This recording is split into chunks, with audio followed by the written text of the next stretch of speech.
Welcome to Let Me Fix This. Enjoy the video.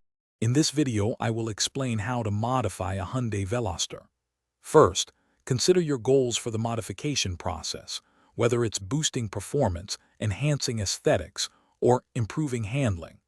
Planning ahead ensures you choose the right parts and avoid common pitfalls. We'll cover key areas to help you transform your Veloster into a vehicle that truly reflects your style and driving preferences. Let's dive into the exciting world of Veloster customization. Ready to make your Veloster feel more powerful? A cold air intake is a great starting point, allowing your engine to breathe better. Next, an upgraded exhaust system not only sounds fantastic, but also helps with performance. For the most noticeable power boost, an ECU tune can recalibrate your engine's computer, unlocking its full potential. These modifications work together to give you a more exhilarating driving experience. Want your Veloster to stand out?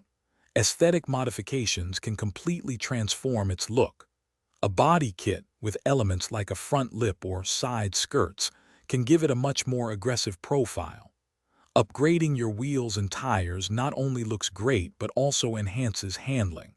For ultimate personalization, consider a custom paint job or a vinyl wrap to express your unique style on the road. To make your Veloster handle like it's on rails, focus on suspension upgrades. Coilovers allow you to fine-tune your ride height and damping, giving you better control. Upgrading your sway bars will dramatically reduce body roll, making turns feel much more stable. Finally, replacing old bushings with stiffer ones provides a more direct and responsive steering feel. These changes will make your Veloster a joy to drive on winding roads. Thanks for watching. If you found this helpful, don't forget to like and subscribe.